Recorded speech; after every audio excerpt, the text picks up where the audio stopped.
Reproduksi. Reproduksi itu sendiri untuk gampangnya adalah bertambah.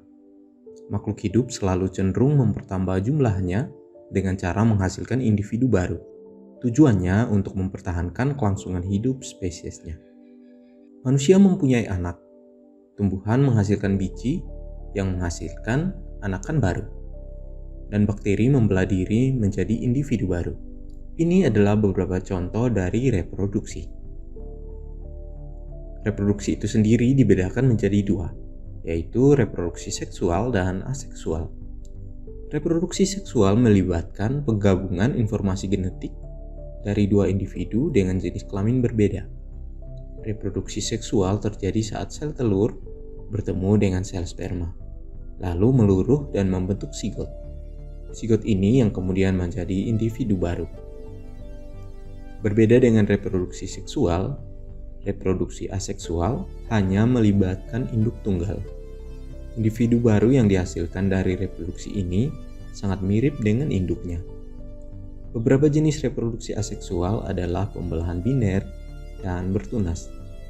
Mari kita melihat lebih detail kedua jenis sistem reproduksi ini.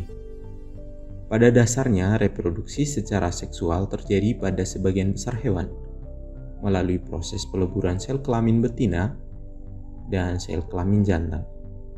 Sel telur pada betina dan sel sperma pada jantan ini dinamakan gamet. Proses peleburan gamet jantan atau sel sperma dan gamet betina atau sel telur ini dinamakan fertilisasi.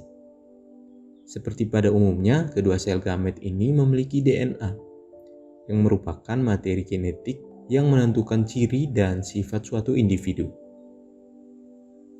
Pada proses fertilisasi, terjadi proses penggabungan DNA melalui proses peleburan yang menghasilkan sebuah sel baru dengan DNA yang berbeda.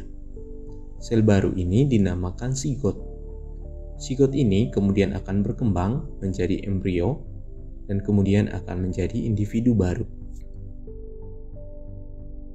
Proses yang sama terjadi pada tumbuhan. Tumbuhan memiliki gamet betina dan gamet jantan yang melebur menjadi sebuah sigot. Gamet jantan pada tumbuhan terdapat pada kepala sari yang biasanya disebut serbuk sari, dan gamet betina terdapat pada lingkaran bagian dalam bunga yang disebut putik. Peleburan serbuk sari dan putik ini akan menjadi biji yang kemudian akan menjadi sebuah anakan baru.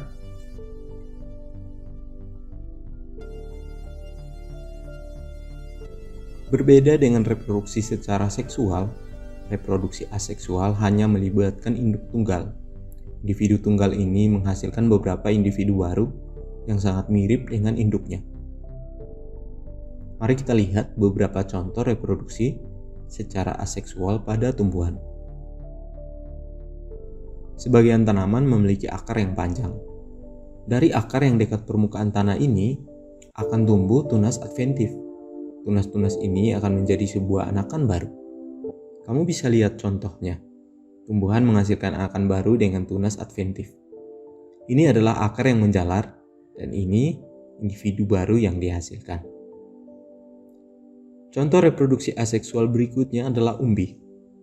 Umbi adalah organ tumbuhan yang mengalami perubahan ukuran dan bentuk atau pembengkakan sebagai akibat perubahan fungsinya, misalnya sebagai cadangan makanan.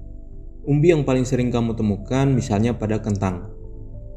Jika umbi ini ditanam bersama dengan pangkal batang, maka akan tumbuh tunas. Lalu tunas inilah yang akan menjadi tumbuhan baru. Beberapa contoh tumbuhan lainnya misalnya talas, kunyit, kencur, jahe, dan masih banyak lagi. Demikian bawang berkembang biak dengan umbi yang berlapis.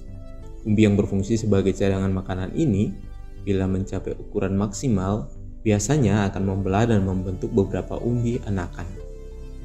Secara alami, umbi anakan ini akan tumbuh menjadi tanaman baru. Contoh reproduksi aseksual pada tanaman yang kita bahas ini terjadi secara alami oleh tumbuhan itu sendiri tanpa bantuan manusia, yang dikenal dengan perkembangan vegetatif alami. Nah, reproduksi aseksual ada juga yang terjadi dengan bantuan manusia, yang dikenal dengan perkembangbiakan vegetatif buatan.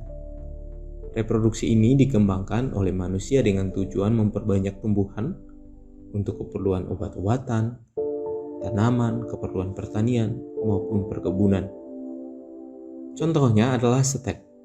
Setek adalah perkembangbiakan pada tumbuhan dengan cara menanamkan potongan atau bagian dari tumbuhan. Bagian dari tumbuhan yang dapat ditanam berupa batang, tangkai, atau daun.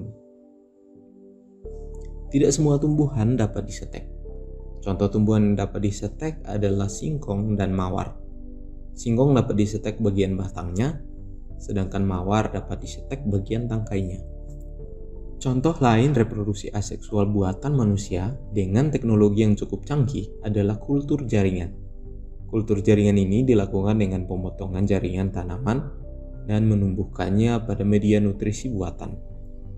Tanaman hasil kultur jaringan adalah klon dari tanaman unggul induknya dengan sifat unggul yang sama, bebas dari penyakit, serta dapat diproduksi dalam jumlah besar di tempat yang kecil.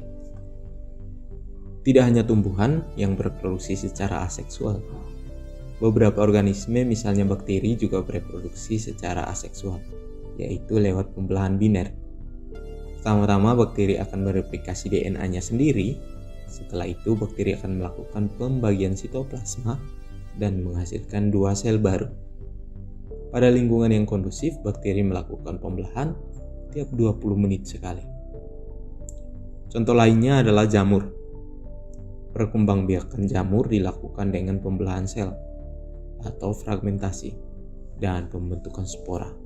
Pembentukan spora ini berfungsi untuk menyebarkan spesies dalam jumlah besar. Pada hewan tertentu, terdapat reproduksi secara seksual dan aseksual sekaligus. Misalnya pada bintang laut. Reproduksi bintang laut secara aseksual, misalnya jika lengan bintang laut ini terputus dari tubuh pusatnya, bintang laut baru dapat terbentuk dari kedua potongan terpisah tadi.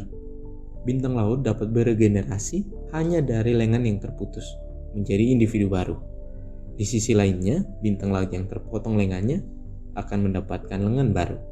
Karena kedua bintang laut telah terbentuk, ini dianggap reproduksi aseksual. Terima kasih telah menonton, semoga video ini bermanfaat buat kamu.